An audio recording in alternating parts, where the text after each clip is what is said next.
जय श्री श्याम भक्तों, आज है भगवान भोलेनाथ का दिन। द्वादशी तिथि है और शाम को प्रदोष व्रत लग जाएगा। आज के दिन प्रदोष व्रत करने से जिनके घर में भी दरिद्रता होती है वो दूर हो जाती है। यह हमारे ग्रंथों में लिखा हुआ है। अगर आपके घर में गरीबी है तो आप प्रदोष व्रत कर लीजिए, गरीबी का नाश ऐसे हो जाएगा जैसे पता ही नहीं चला आपको। ऐसे हमारे शास्त्रों में कहा गया है। तो आज हम प्रदोष व्रत की महिमा का गुणगान करेंगे, सुनेंगे। बोलिए शंकर भगवान की जय, माता पार्वती की जय। प्रदोष के दिन शाम को पूजा की जाती है, संध्या बेला में पूजा की जाती है।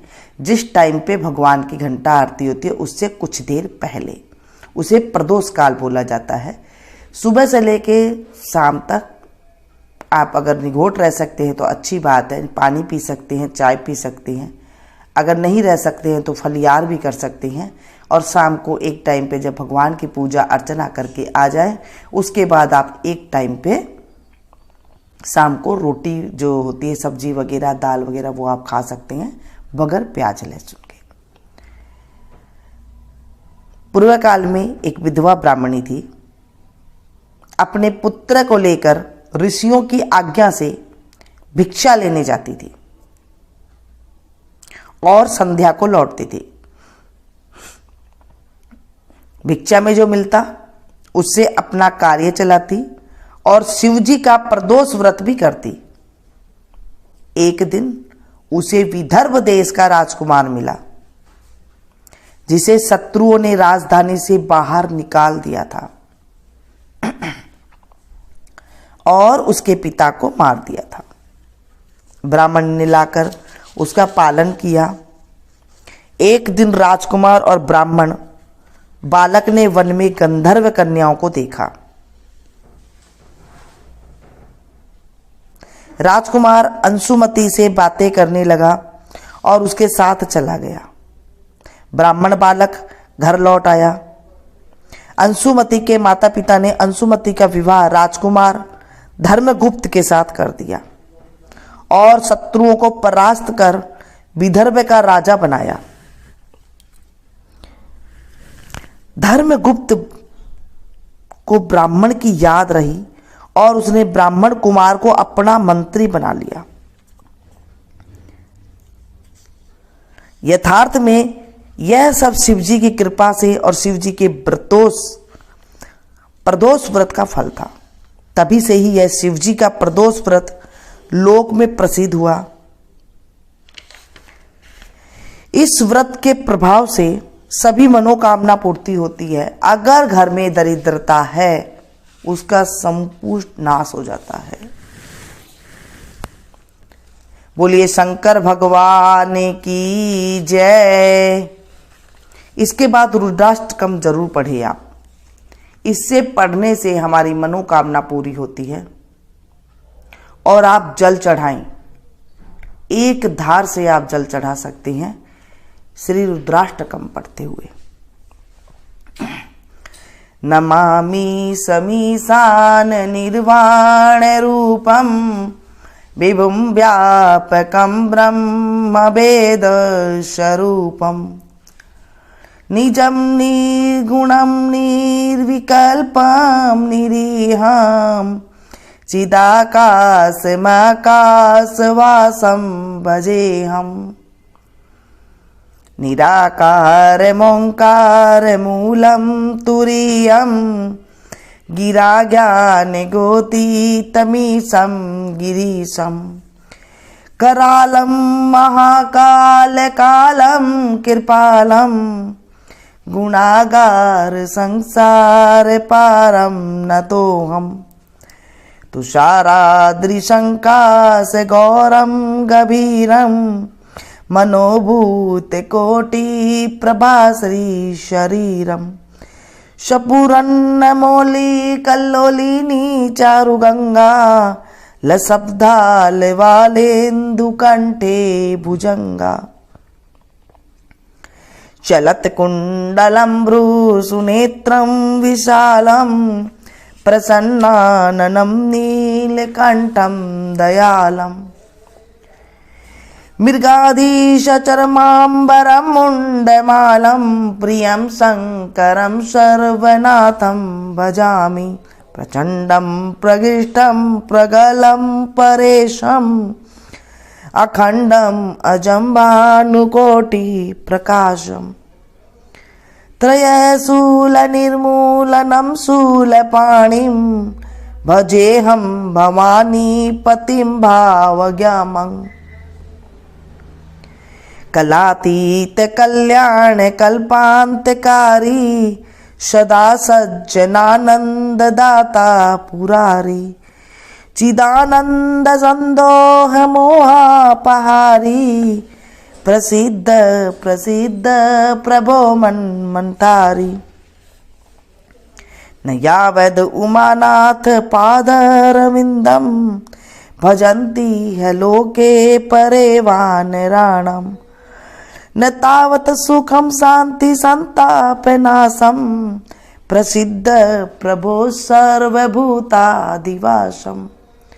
न जानामि योगम जपम नेव पूजाम न तो हम सदा सर्वदा संभुतुभ्यम जरा जन्म दुखो गता तप्यमानम प्रभो पाह्यापन्नमामि शम्भो प्रभो पाह्यापन्नमामि शम्भो द्राष्टकमिन्दपोक्तं विप्रणिहर्तोषे ये पठन्ति नरा भक्त्या तेषां शम्भु प्रसिद्धति सांब सदा शिवाय नमः।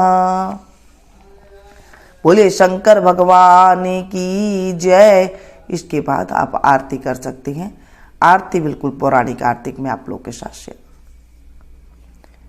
कर्पूर गौरम करुणावतारम संसार सारम भुजगेन्द्रहारम सदा वसंतम हृदयारविंदे भवम भवानी शयितं नमामि शीश गंग अर्धंग पार्वती सदा विराजत कैलासी नंदियो भृंगी नृत्य करत है गुण भक्तन शिव के दासी शीतल मंद सुगंध पवन जहाँ बैठी हैं शिव अविनाशी करत गान गंधर्व सप्त सुर राग रागनी अति गासी यक्ष रक्ष भैरव जहाँ डोलत बोलत है बन के वासी कोयल शब्द सुनावत सुंदर भ्रमर करत है गुंजासी कल्प धूमि अरु पार जाति तरु लाग रहे हैं लक्षासी कामधेनु कोटिक जहाँ डोलत करत फिरत है वीक्षासी सूर्यकांत सम पर्वत शोभित चंद्रकांत भव के वासी छो तुरि तुरि तो फलत चढ़त है पुष्प चढ़त है बरसासी देव मुनि जन की भीड़ पड़त है निगम रहत जो नित्य गासी ब्रह्मा विष्णु जी को ध्यान धरत है बाबा शंकर जी को ध्यान धरत है कछु शिव हमको फरमासी रिद्ध सिद्धि के दाता शंकर सदा आनंदित सुख राशि जिनको सुमिरन सेवा करता भोले जी को सुमिरन पूजा करता छूट जाए यम की फांसी त्रिशूलधर जी को ध्यान निरंतर मना लगाई कर जोगासी दूर करो विपदा शिव तन की कष्ट हरो व्याधा मोरे मन की जन्म जन्म शिव पद पासी कैलासी काशी के वासी बाबा अविनाशी मेरो सुध लीजो सेवक जान सदा चरणन को पायक जान हरि दर्शन को अपनो ज्ञान कृपा कीजो आप तो प्रभु जी सदा सयानी बाबा अवगुण मेरो सब ढकियो सब अपराध क्षमा कर शंकर मेरो अपराध माफ कर बोले बाबा किंकर की बिनती सुनियो अभय ज्ञान दी जो हरिमो को सकल सृष्टि के हितकारी श्री भोलेनाथ बाबा भक्त निरंजन भूतनाथ बाबा भक्त निरंजन अलखनाथ बाबा भक्त निरंजन भवभंजन बाबा शुभकारी काल हरो हरि कष्ट हरो हरि दुख हरो दारिद्र हरो। नमामि शंकर भवानी, बोले बाबा हर हर शंकर आप शरणम। सेवा पूजा बंदगी सभी तुम्हारे हाथ, मैं तो कुछ जानू नहीं तुम जानो रघुनाथ। सिंह चढ़े दुर्गा मिले, गरुड़ चढ़े भगवान, बैल चढ़े शिव जी मिले तो पूर्ण होए सब काम। सदा भवानी दायिनी सन्मुख रहत गणेश, पांच देव रक्षा करे ब्रह्मा विष्णु महेश। बोले सांब सदा शिवाय नमः। शंकर भगवान की जय, देवादिदेव महादेव की जय, माता पार्वती की जय। कथा को जब पढ़ते हैं हाथ में थोड़े से चावल के दाने ले सकते हैं, उसके बाद आप कथा का स्मरण करें और बाद में शंकर जी को चढ़ा के आ जाए। ऐसे होता है घर में अगर आप पूजा करते हैं तो कथा में जो चावल लिए हैं आपने वो सूर्य भगवान को अर्घ दे सकते हैं और उसके बाद भगवान की परिक्रमा करके आप व्रत शुरू कर सकते हैं। शाम के टाइम पे आप जल ले जा करके उसमें आप भगवान को चंदन चढ़ाएं, रोली नहीं चढ़ती है भगवान को, चंदन चढ़ाएं, जनेऊ चढ़ाएं, कमलगट्टे चढ़ाएं और इस तरह से आप पूजा करें जो भी आप विधि विधान के साथ करते हैं। पंचामृत जरूर चढ़ाएं या हो सके तो, अगर आपके पास कुछ भी नहीं है, नहीं टाइम मिलता है कई बार, तो सीधा आप जल भी चढ़ा सकते हैं। नहीं तो आप घर में रहकर भी कहीं नहीं जा सकते हैं मंदिर में, तो आप घर में रहकर भी सिर्फ संकल्प सुबह करके और कथा सुन के भी आप ये सुन के और उसके बाद आप व्रत रख सकते हैं। क्योंकि हर जगह पर मंदिर भी नहीं होते हैं, हर जगह घर में शिवलिंग भी नहीं होता है, तो आप मनसा पूजा कर सकते हैं। मनसा पूजा ज़्यादा अच्छी होती है, ज़्यादा जल्दी भगवान के पास पहुंचती है। मन से आप पूजा करें और शाम के टाइम पे एक टाइम भोजन करें। बना सकते हैं तो खीर अवश्य बनाएं ये प्रदोष वाले दिन, क्योंकि द्वादशी भी पड़ती है, तो उस दिन खीर बनाना बहुत शुभ माना जाता है। खीर बना करके आप भगवान का नाम ले करके उसके बाद आप उसका प्रसाद ग्रहण कर सकते हैं।